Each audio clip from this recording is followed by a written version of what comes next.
Hello, hello. Welcome, everyone. My name is Arya. I'm so glad that you're here joining me today.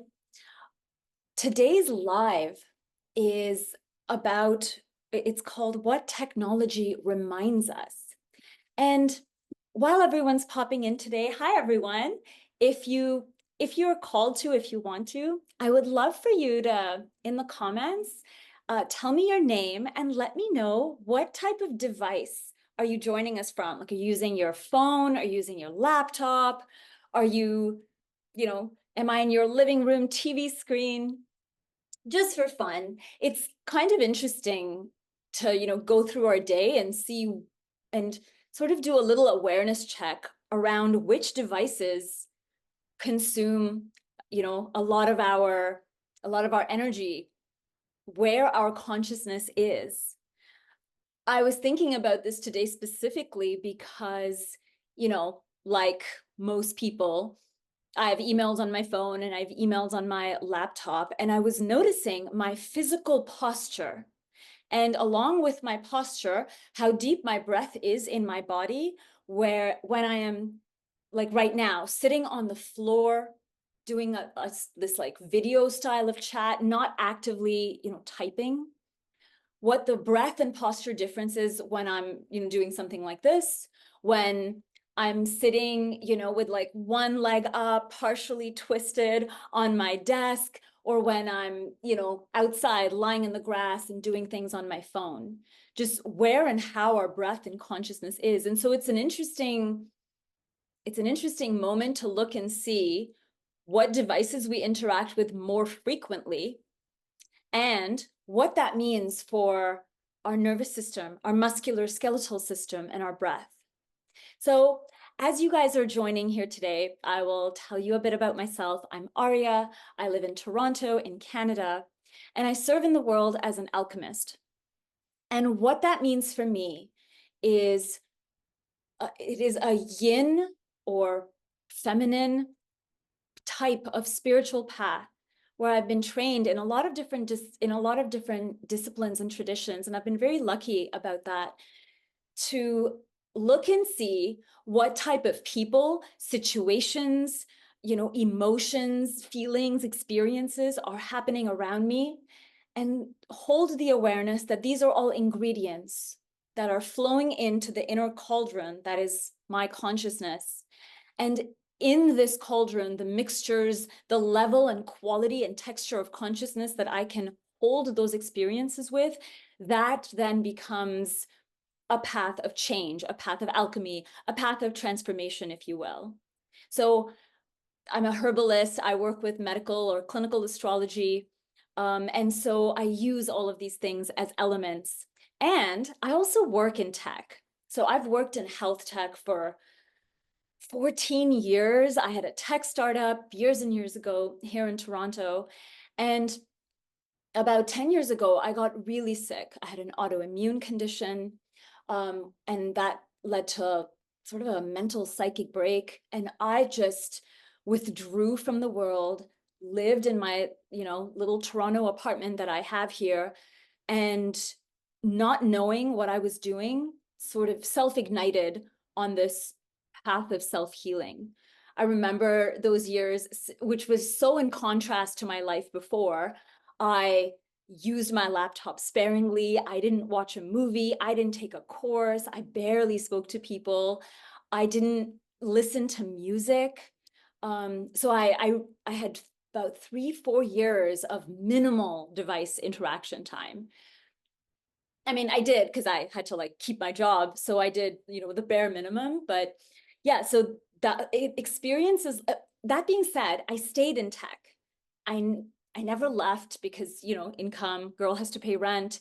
So I was very lucky to sort of see the evolution of how I reestablished health, perspective, mental, emotional, and physical health while I worked in the startup industry, while I worked at a hospital, which is where my tech job was. And so the purpose of these talks on Insight Timer, and I so appreciate you guys are joining. For those of you who just joined, my name is Arya, And if you are called to, if you feel like this is interesting, I'd love for you to post your name and what device you're using to, be with us today through the Insight Timer portal. If it's your phone, if it's your TV screen, if it's your computer, just for fun. And so a big purpose of my work that I put out on Insight Timer is around the sovereign human, the quantum human, where live in a world where we interact with devices. There's like everyone and their mother has an opinion on the future of technology and automations and AI and drones and robotics and all of this stuff. And while all that exists, our job, especially the community here on Insight Timer, like our job as those who are walking a path of spirituality, desire, peace, consciousness, our job is to root into our sovereign center so that the winds of everyone's opinion and theories and whatever we like or dislike in the world don't blow us from our center. Because, and this is my truth, it doesn't have to be yours, to me, the most incredible technology to ever, grace the earth is the human form, right? The marriage that is the electrical systems, the autonomic nervous system, our breath, our signaling system, our imaging, our senses, our hormones, how the body and cells talk to each other, how the nervous system responds, how, when we don't even think about it, the human form from when we're babies interacts automatically with the world around it, synthesizing, like taking in and synthesizing external stimuli into an internal universe. And so it's funny that as adults, we practice meditation, we practice movement, we, walk the path of prayer and devotion and spirituality to then reverse that and start to express in the world from the inside out. There's a Hermetic principle called as within, so without. I'm sure you've all heard of it. And so the practice of as within, so without really, to me, helps us distill the noise, the opinions, and come into a self-truth, the truth for you, which does not have to be the truth for other people. And so to start, if this is something available to you now, assuming you're not driving or walking, or actually, you know what, even if you are, let's take a moment and draw ourselves inwards. If it's available to you to float your eyes shut, please do so. And just take a breath into wherever in your body you can take a breath into, however far it reaches. Pass on the judgment of how deep you think it should be, or it's not deep enough. Just let that go. It's not really that important. And if it's available to you, I'd love for you to draw a little bit of your inner focus on your back body, the back of your head. If you have long hair like me, maybe see if you can feel into where and how your hair is falling down your neck, down your back. See if you can feel the cloth, the texture of the clothes you're wearing at the back of your shoulders, upper back, mid, lower. Breathe into the back of your hips, back of the legs. And just see what your back body feels like.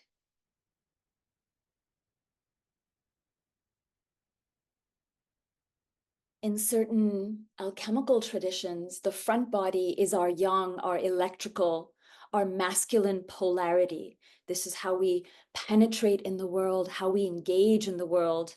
And our back body is our yin, our feminine principle, our receptive body, where we actually magnetize the world to us.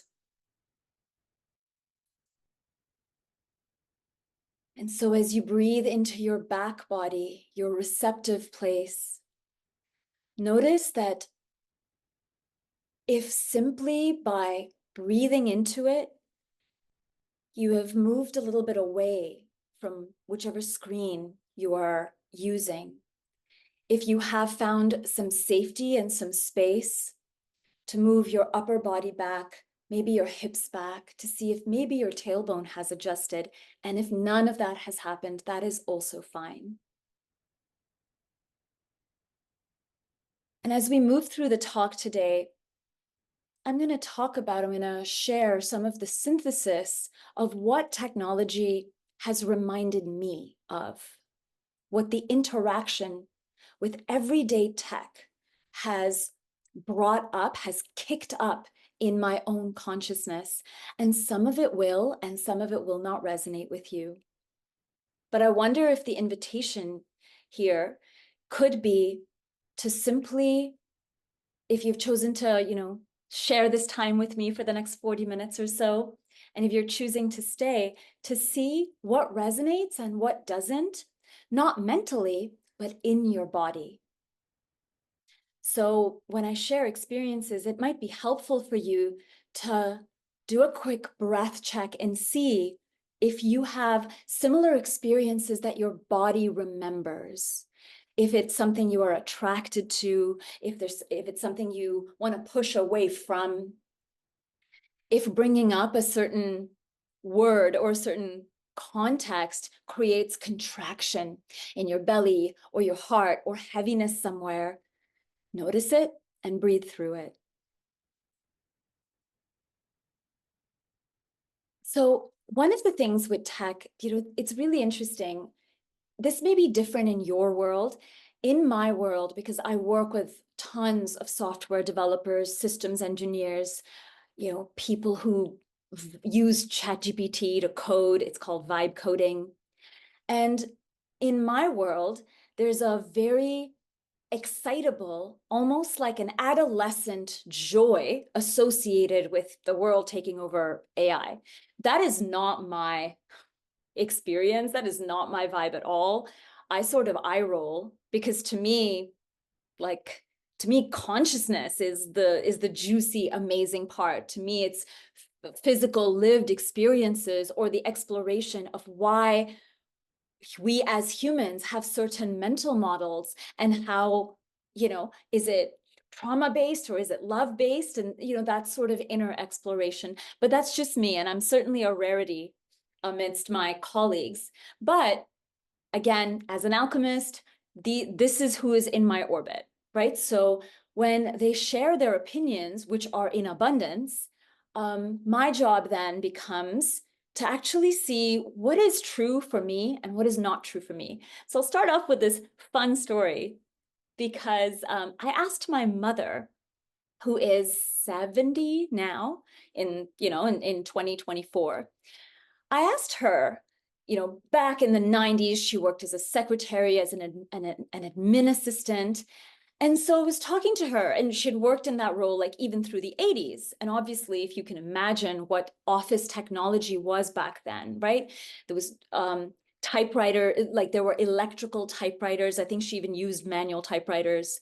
The fax machine was like a new invention, like at some point in certain offices, but everything was really paper-based, right? I see some hearts and love, right? Like you might be of that age, your parents may be of that age. But I remember this because in the 90s, when the personal computer came, into a lot of our homes, and I should say I grew up in the Middle East, so it may have showed up, differently depending on the region you are in. But when, like in 1993, I got my personal computer, it was DOS based. And it came with a printer that shook the entire desk. It was one of those dot matrix printers that took forever to print. Anyway, at that time, there were a lot of opinions about technology. And one of the things I remember, and this is what I asked my mom about, was the assurance, the inevitability of the paperless office. Like, Y2K would happen, the new century would start, and we will be in paperless offices. So this is the early 90s, right? So close enough to, the year 2000. And so I was asking my mom, and she was talking about all her experiences with like the fax machine and then having to like make carbon copies, what we call CC when we email someone, or blank carbon copies, which is BCC, all that, which was a very lived manual experience for someone of that era, for my mom. It's sort of the same vibe. It's just carried forth to emails where we just add a CC or add a BCC. But and like, here's the funny thing. In 2009, I joined Toronto General Hospital, which is the hospital that I worked at here in my tech role. And in 2009, so many years later, this was not a paperless office, right? If any of you work in a like office type of environment, there's paper, there's post-its. So this myth, this assuredness that we all heard in the 80s and 90s that was propagated by big tech of that time, like the IBMs of the world, right? And like, what does IBM make? Printers, fax machines, photocopiers. And they still do, even today. And so it's this funny thing about how, though people seem really sure, it doesn't really take place. In the province in Canada where I live, in Ontario, and I only know this because I work in hospitals, 60% of patient records of the population of Ontario are still in some capacity, they live in paper in some way, like partially or completely. Think about geographical area, rural regions, indigenous health, bands and like territories. Like Canada's huge. Ontario province is also huge, right? It extends all the way up to the Arctic Circle. So there is a lot of paper, and there's a lot of paper exchanged. And so we have not even achieved that, that inevitable place of the paperless office. My parents live in India now, so every time I travel there with the whole, like, you have to get a visa, print it out, I still have to go to a print shop and physically print it, because depending on the day, depending on the airport, depending on, busyness and politics, sometimes like the scanning machine doesn't work. And it is always so helpful to have a paper copy of, your documents outside of your passport. And so, stuff like this is lived reality. So when I hear opinions of this, the future, and it will be all robotics and AI, honestly, I'm at the point now where I just sort of giggle to myself, because whatever reality, and again, not that these people are wrong, but there's a difference between opinion and reality here. And I'll break that down a little bit. I find it relevant that we're having this talk in early June. If you are someone who follows astrology, this is the season of Gemini, the season of consciousness exploring duality. And we are just coming down after a full moon in Sagittarius, which is the pole opposite sign to Gemini. And Sagittarius is about big thinking, ideologies, the belief systems that power our thoughts. So this dynamic we have between opinion and reality is kind of interesting, because if you have an opinion, how do you reach it? Generally, you have a mental model. The mental model is based on information and experiences that you have taken in. In a sense, your opinion is formed based on past experiences, right? And then you talk, you spitball thoughts, but they are based on your ideology, on your mental model, on the past perceptions of what you have created. They may include certain bits and bots of what's present now, but it's a far cry from meeting people, meeting the world where we actually are at. And so this is a really funny story. I was in India in February, and some family member of ours had purchased like the top of the line BMW, the self-driving version. And they were super excited, and they were talking about it. And I would see ads, like BMW self-driving car. But my parents live in a metropolitan city in India. There are like 35 million people who live in this city, right? It's basically the population of Canada, a whole country that live in like one city. And so obviously roadways, infrastructure are heavily crowded. And it is a divinely guided art, according to me, to cross the road in India. Like, this is not for the faint of heart. I have so much respect for people who live there and drive there and navigate, because the average intersection, at least the ones near my parents' house, what would seem like it's a 3-lane intersection has between like 11 to 12 cars, and like motorcycles and rickshaws and like the odd goat, so it is not well structured like how our, population and driving is here, say in North America. And so with all this talk of the self-driving car, I asked this relative of ours, I'm like, how does self-driving work here? Like, doesn't the sensor glitch up? How does this even work? And I kid you not, this is the answer I got. Oh, the manufacturer turns it off. So before, in this case, BMW gives you the car, they have to go into the system of a self-driving car and turn off self-driving so that a person can drive it. This is like such a great example of when human intervention is required, and you cannot trust the sensors because they would get so overloaded. And this is this funny thing, right? Again, because it's Gemini season in the human body, one of the things, there are many things that the archetype, the zodiacal archetype of Gemini is associated with. One of them is the nervous system, specifically the part of the nervous system that receives information, that perceives information from the outside in. And so think about this, like, imagine yourself as a self-driving car, on a quiet country street somewhere in North America. You have, stop signs and go signs, and you can navigate here and there. You know when to stop. There are clearly marked places for parking. And then move it to a completely different country, culture, and nation where that is simply not how they operate. The reason it is safer in a nation like India to turn off the self-driving module in a self-driving car is because you almost have to trust the human. The sensor would get so overloaded and the car would just freeze and stop and never be able to go anywhere. How many of you have experienced this with your own nervous system? And so this, to me, is like it's a funny story about like the reality of things and how technology is utilized in, outside of North America, in different cultures and places. So again, when people talk about or, share their opinions, their ideologies support their idea of life, their lived experience, but it is not one size fits all. It doesn't apply to everyone.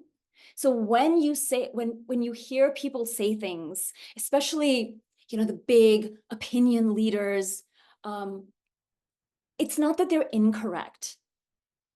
It's just, they're not speaking for you. And that is it seems like a small thing, but in the land of us getting afraid or overwhelmed or fearing, where our world will lead, I think it is really important to come back and check with ourselves as creators of our life experience, what it is that we are creating. And a lot of people create, like every human on the planet is a creator of their life experience, technically, right? Whether they're conscious or unconscious. And there's some gnarly, horrible, recalcitrant stuff. And there's some incredible, light, divine, miraculous stuff, and everything in between. But when we take on the opinions of others and we make it our sense of inner authority, that kind of messes with our internal compass and our internal sovereignty. And in this Gemini season, again, it's an air sign. It is associated with communication, expression. I don't know if this is the case for you, but it certainly is the case for me. I am suddenly on the receiving end of 1,000 different opinions on a variety of different topics. And I'm having to sort of, keep up with it. And I'm feeling this in my nerves. I'm also a Gemini. I have very strong Gemini planetary energies in my birth chart. So that also might be why. So what does this mean for us? The arc, the arc that is our relationship, the hero's journey that might be our relationship. And when I say our, I definitely mean you and me, but humanity's relationship with technology is at this really interesting time, and it's going to be kicked up over the next several years because technology, by definition, amplifies our senses. It makes bigger, it makes more buoyant, it makes more obvious what our sense organs might perceive, right? Like the technology of telescope or microscope allows us to see further or see minuscule detail. So it expands our visual senses, right? The same can be said with sound, with felt sense, with gnosis, things like that. So to me, our job, should you choose to accept it,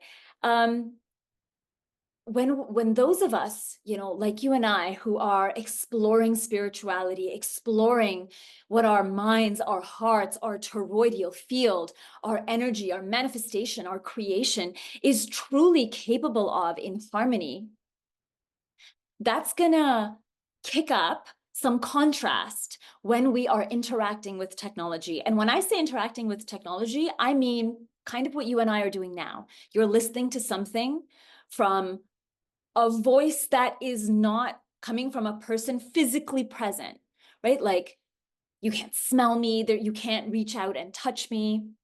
And again, like this is not a hugely weird thing for us, but now information is coming to us and it doesn't have physicality, right? And this does stuff to our nerves.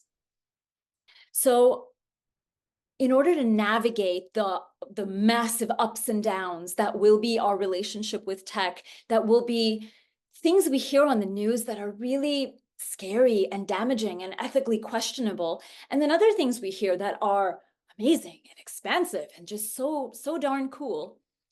This is where, as the sovereign quantum human, all of us have to learn refinement in how we regulate our nervous system, regulate our emotions, with everything that we perceive outside in and with everything that is inside out. And I have a course here on Insight Timer that kind of dives into the emotionality, mentality, different architectures, different layers of what this looks like. I just posted a little card on it if you're interested. But for now, to continue our talk, to me, a responsible way of, walking our right and good spiritual path, whatever that might be for you, and also living in the world and interfacing with with different types of tech, right? I live a fairly low tech life, minus my laptop and devices. But when I travel, I have to routinely do like retina eye scans and those like, fingerprint things. Or, when you're at an airport and you have to walk through that big magnetic device thing in security, a lot of people have reactions to stuff like that, right? They have health reactions to it. I live in a city, so we have, 5G towers. So as technology advances in however, so this is obviously someone else's description, our job then becomes, where is my effulgence? How do I regulate? How do I stay in the, how do I stay heart-centered and radiate that out, knowing that these are sort of the energies and potential interferences? So to me, that takes three things. It probably takes more things, but to make it simple, it takes three things. One is, as I said, regulating our nerves and practices that help us understand our emotionality, mentality, and our nervous system responses. I'll talk more about that in a minute. The second one is the spiritual centeredness that comes from remembering who we are as creators of our life experience. And alongside with that comes knowing that we have the choice on when and how to use which tools. So this brings us to the third point, which is a high level of discernment.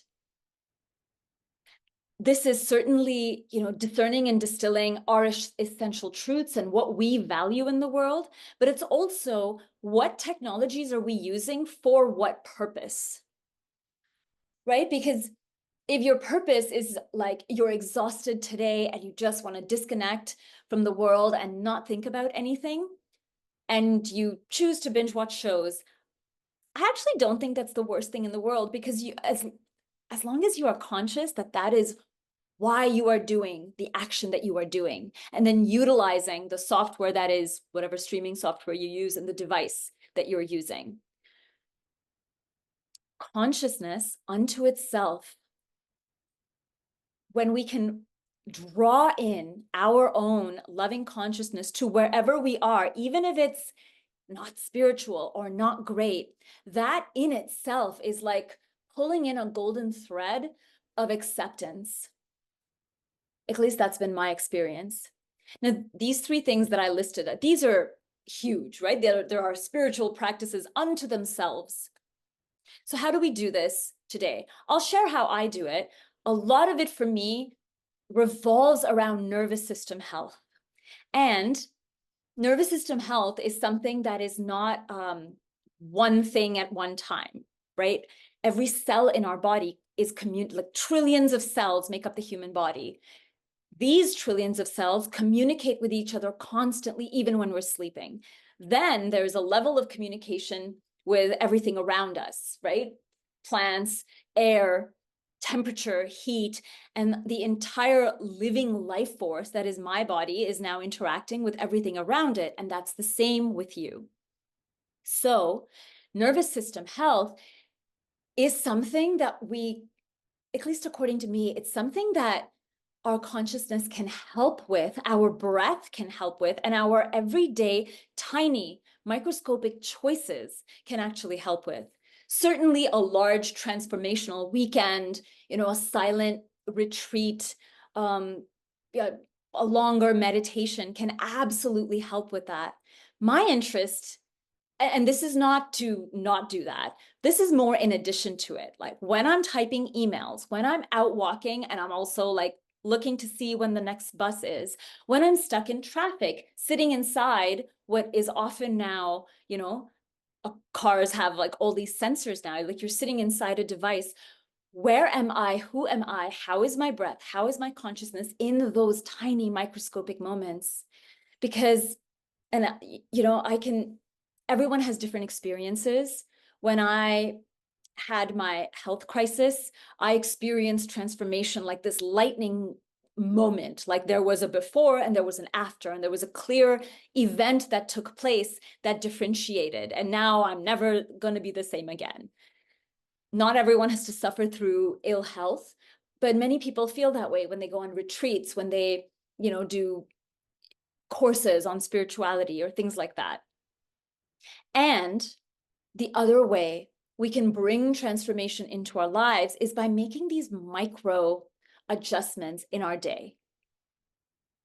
So I was talking about the nervous system, and the best analogy I can use for this is, if you're trying to click something or do something on your computer or on your device and your cursor just spins and spins and spins like anything, to me, that is sometimes what happens with our nervous system, right? It gets really stressed, triggered, bogged down. And in a weird panic, it's looking at past memories, like how did this being, this body, this mind deal with this situation in the past? And our nervous system responses, as most of you very well know, they tend to be the ones that formed in our childhood, right? And so either we withdraw because that's safe, either we go into fix-it mode, or we go into freeze mode, or we go into fight mode. Some of us just like flee, like we're just gone, right? Or we're hyper vigilant. We're in the state of chronic, permanent, low hum stress, like always waiting for the other shoe to drop, right? So this quest on regulating the nervous system often it sort of becomes a way to create more space, to give ourselves more options in the moment. And to me, in order to successfully accomplish that, you need both. You need both your time to meditate, your time to reorganize, restructure, look at the energy, look at the, if there's traumas, if there's triggers, or reflect and sort of use that, as well as finding moments in the day to give ourselves a little bit of space. And that is interesting with mentality, right? I just attended a reformer Pilates class. I love reformer Pilates. And one of the things, I mean, there's many different ways to approach this exercise, but one of the things we did was to draw our awareness while we were doing these. We were working on shoulder mobility and stability, right? So like your hand like this, I had like a weight here. And instead of moving the arm around the socket, we had to sort of see what it felt like to move our socket and body around the arm bone. So this is the arm bone being like a, like kind of like a motor and pestle. So normally we move our arm and this is the socket. But this was sort of seeing what it's like to keep your arm straight, bone in socket, and then how much openness, how much pain, tension, or restriction do we have while we move this entire, like our thoracic, our rib cage around the arm. And it's interesting because that is a really awkward movement that no one would do in normal life. And yet the purpose of it is to feel something that we don't normally feel. One of the things I felt was, so my reaction was to lock my arm, and then fine, I, bent my elbow, I navigated around it. But the beautiful thing with the human body is what appears straight is actually spiraled, right? So our bones don't grow straight like this, like a pen. They sort of spiral this way, and then there's a joint, and then this one spirals this way, and then there's a ball and socket joint. So when you are working out or you're being physical in whatever movement, we are often aware, we can sometimes draw awareness into this spiral nature of our muscles, our tissues, and even our bone. And so as we're working out, as we get better, whether you're going to the gym or you're doing yoga, you're running, you're doing Tai Chi, you're doing yoga, you start to get better at drawing awareness into these little nuanced parts of you, right? The mental body requires very similar levels of care, but it's harder to do in the mental body. It's harder to see what thoughts spiral, where they come from, what is their source. Is the source me? Is the source you? Is the source the world? Is the source of this thought and this belief system something that happened 2,000 years ago? Is it ancestry? Is it trauma? Is it compensation? And so a lot of the stories of that for all of us reside in the nervous system, reside in the cells, right? And so for me, this like spinning cursor analogy is funny because I started trying this many years ago now. Whenever my browser was full of cookies, or like the cache wasn't clear, or my hard drive was full, or I just, navigated to something and it took forever to open, forever being like 11 seconds longer than it should have taken. I started using that as a way, just for that length of time, as a way to take one juicy, solid breath, if possible, with eyes closed, right? And it's interesting because if you're in the middle of your day doing something, you may not be able to take 10 minutes out of your day to go off and meditate. You're clicking, you are, planning things, you have to send emails, you have to, you have to live your life. And a lot of that life is organized online.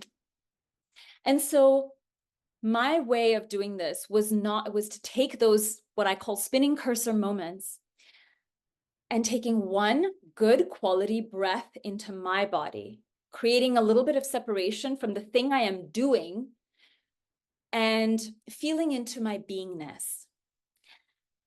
With a lot of practice and doing 100 other things, one of the fun places I came to was I got to distill the quality of my thoughts.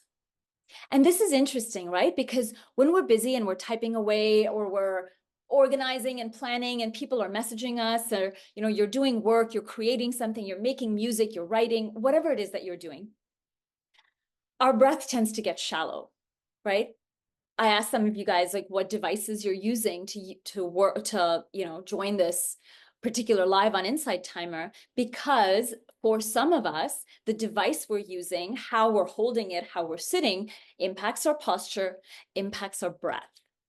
So I started practicing this one question, and the question is this: what is the quality of my thoughts? Not what thoughts am I having, not, oh, I'm thinking about this again, that's kind of shitty. The quality of thoughts. And we all have to define this for ourselves. And it seems like a simple thing to come to, but it's not actually simple. Because the quality of our thoughts, defining that is unique to us. For me, good quality thoughts that I'm having are thoughts that are life-giving. And I say life in an energetic way. Good, when I have quote unquote good thoughts, they are thoughts that expand my heart, that stabilize me in chaos, that feel nourishing, possible, juicy even, right? Like a ripe fruit. And again, this is not a judgment per se. I know I'm defining it as good and bad quality, but if the quality of my thoughts are effulgent, life-giving, heart-expanding, reminding me that I am safe, reminding me that I am possible, that's a good thing to know, versus when I'm caught in thoughts that are the opposite of that. So if I'm having thoughts that are like, oh my God, these people suck, I hate whatever the world, and these are problems, or I'm doubting myself, I can, by nature, as I'm sure you can, feel a sense of contraction. So if you don't like the words good and bad, you can use expansion and contraction. But the quality of our thoughts is interesting, because in my work, I have noticed that the quality of our thoughts is only as good as the quality of our breath. And isn't that an interesting thing, right? This is not to say that when you're busy and you're deeply like committed to making something or creating something, you have bad quality thoughts. Again, it's more of an invitation. And for me, quality is around how my body feels, how my heart feels. For you, it might be something else. It could be around kindness. It could be around service, right? There's so many.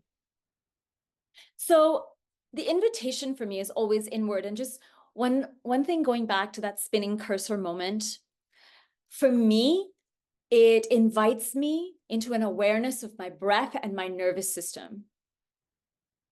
So if you think about why, on a device, your cursor spins and spins, it could be because it's trying to, it's trying to find something. It's often because it's overloaded, right? And that is a common human nervous system response. So when we are in a moment where we're trying to do something, absent reflection, absent breath, absent where am I in this space-time coordinate? What am I actually trying to do here? Is this actually where I want to put my energy even? Like when we sort of figure out where we are in the navigation of our day, and again, these are moment to moment, right? Every day will be different. This is why we spin, when we try so hard, absent reflection. And so when I see a spinning cursor, now it's like my automatic trigger. And I'm like, oh, look, this thing is spinning. I just have to, right, what are the quality of my thoughts? Oh, I'm desperately trying to be someone I'm not. Right, okay. Okay, so what do I need to do that expresses who I am? And it gives you so many more options. In TCM, there's just traditional Chinese medicine. My acupuncturist told me this the other day. I went for a treatment and she was like, you have so much wind. And I was like, yeah, I'm a Gemini. I'm like really good at this. And she's like, no, too much wind. The quality of a lot of wind makes one heady, makes one cerebral, makes one caught in our thoughts. And we have these like the hamster wheel moments. And we cannot land, we cannot ground when we're so windy. So certainly there's, acupuncture and acupressure is a great medicine in spring season, or to sort of support that grounding, stabilizing quality. The medicine here, when we feel windy, when there's a lot of thoughts, when we're spinning, is to bring in physicality, right? To bring in, what's my body doing in this moment? I know my mind's like, 20 steps ahead, but my body is still here. It could be going to the bathroom, taking a sip of water. How many times have you been so engrossed in the work or the project that you're doing, online or offline, and you've like had to go pee or go to the bathroom, or you're really thirsty or you're really hungry, and you ignore that, right? We often place our mind before our bodies. And so any invitation that life gives us, that the day or the moment gives us, where we can draw back into our body, pull our minds back into the here and now, we can then start to find some alignment and some space. And certainly breath awareness, meditation, in whatever form you meditate, movement, these are really, really helpful things. The one thing that I always love adding, if this is up your alley, is to build a relationship with silence and emptiness. A place where you can repeatedly come to and, like, almost like the recycle bin in your computer, kind of take out the mental trash. For me, I use float tanks.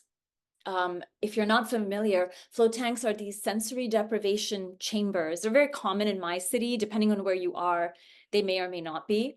But I like them because, well, one, it's sensory deprivation. So you're in this dark womb-like container, that's how I call it. There's no sound, there's no light. It's you, your breath, and your body. And it's interesting. You get to hear the sounds your body makes. Like, I can hear my lungs expanding and contracting. I can hear, just sounds that like a liver or a gut or a stomach might make. I can hear like, clicking and joints and things like that in a loud way. I also love them because, water spiritually is a conduit, especially salt water. And it's great for the muscles too. Regardless of the many health benefits of float tanks, again, you don't have to be in one. But even if you are in a meditative practice where you come to empty and reside there, these are called, like, there's different names for them, but they're often called like embracing the void, or, it's a space where you stand in emptiness and just be there.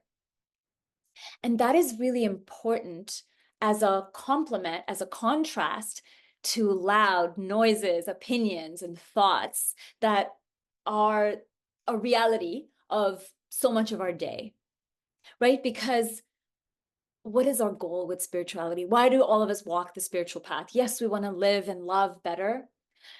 And it is likely that a lot of us want to, desire to stand tall, confident, rooted, and resilient in the chaos, in the changes, in the turbulence that might barrel into our personal lives or the lives of the collective, right? We no longer want to be reactive. We no longer want to come from the nervous system responses or the compensation mechanisms that we created as children. Those of us here and now, like you and I today, at some level, we want a different capacity. We want to build our capacity, build the musculature of our consciousness to navigate life, to draw in the experiences that we want, the wealth, the peace, the joy, the love, the relationships, I love the word effulgence, like that fruity, juicy quality of our being. We want to do all of that. And what's oppositional is that, like, our current life may not be that. So how do we build that musculature? How do we build that resilience? Certainly that involves a relationship with the nerves. It involves looking at the mental body, understanding it, appreciating it, learning to meet ourselves where we are at without judgment, learning to accept things as they are, including like our weird, quirky things, right? That we do, that our minds do, that our emotions do, that our technology does. Again, passing on judgment And then perhaps utilizing the fires of our consciousness to then transmute that energy, to break away these old patterns that we may have, these old automated workflows that we default to, and then create something new. And how do we create something new? We practice new things moment to moment, right? We practice new ways of giving ourselves space and reminding ourselves that this is part of the journey. We come into a remembrance of who we are. At any given moment, you are the creator of your life experience. If you absolutely despise this video in this particular second, you can leave. And this doesn't mean escapism, right? There are many situations, commitments, responsibilities, life circumstances that we find ourselves in where we cannot leave. The thing we can control is how we respond to it. So our nervous system, when we are unconscious, defaults to reactivity. So that refinement, that discernment, that stability that comes from now our nervous system is trained, it is practiced in responding to life, including responding to new experiences, new opinions, new sensations that we might feel inside and outside that haven't happened before. All of this takes building that musculature. And of course, massive parts of that are, committing to a spiritual practice or several spiritual practices that meet you in your day. And looking to see moment to moment in our day, in our choices at the grocery store, in our choices of, what we're going to pull out of our fridge, how we're going to spend our evening, how we're going to spend our afternoon, is reading through an email or something that we've written, actually reading through it and checking with ourselves to see, is this how I want to communicate? Is this who I am? And is this an appropriate way of communicating? Or am I just reacting to something? Right? And to me, because technology is pervasive, because our use of devices, our streaming, our music, all of that is such an embedded part of our lives. And so are things like Wi-Fi, or our cars, or the sensor devices that control light and temperature in our offices and our environments. Our relationship with that has to be our own. Because if you do not claim your relationships, all of them, then you sort of react to whatever comes your way, right? It's sort of the difference between being a victim to things that are happening to you versus when we reverse that pattern, we get to choose how to respond to each and everything. And this is work. So that's pretty much our talk today. I think technology is, weird and fun. It definitely reminds me of a lot of things. I recently, I'm like, I have a couple of shows that I'm binge watching, and well, okay, sorry, I should rephrase that. I'm not binging them. I watch 2 to 3 episodes a day, but a couple of months ago, I was binging hard, and I had to get really clear. I failed to get clear on what the value was for me. Like I was just sort of like unconsciously clicking. And the one thing I did was, instead of sitting on the couch in my living room, I just moved to the floor and I would sit in lotus and I would have the screen in front of me and I would, watch. And that isn't, not that it's uncomfortable, but then my body started to slouch, but now it was more awkward and I could feel myself slouching because I was sitting on the ground. So it was actually not comfortable. And so that sort of broke me out of this binge watching pattern that I had, accumulated through the cold, freezing winter season here. And again, was it bad? Maybe, but it wasn't the worst thing in the world. And now I've broken out of that pattern simply by making it physical. And there's so many people, like, there's so many different ways of doing things. The last time I did this talk on Insight Timer, one of you shared how you were really gung-ho and interested in meditation apps and you found them really helpful. And now that's no longer true. If you're on this call, feel free to pop in and say hi. But I remember we had a bit of a conversation on that, how, just even in terms of spirituality, there are apps that help you with your breath and your sleep. and how to meditate, and they ring nice bells. But after a point, your consciousness knows what to do. Your body is so intelligent, wise even. Once we have this practice, we no longer need the external as much. And again, we all live in this world. There's going to be things we don't like. And how we respond to that, how lovingly, how compassionately, with clarion boundaries, that is up to you and I. And I think there's a beauty to that. And there's a great liberation to that beyond the opinions of others. So I'll end here. Thank you so much for spending this hour with me, exploring where and how we can relate to technology in the way that I think it was meant to. To me, technology is a lovely tool, nothing more. How we use it, that's up to us. What we use it for, totally up to the sovereign divine, inner direction. And so on that note, have a lovely, lovely Thursday evening. Thank you so much for joining me. I so appreciate you guys, and have a lovely day. Bye.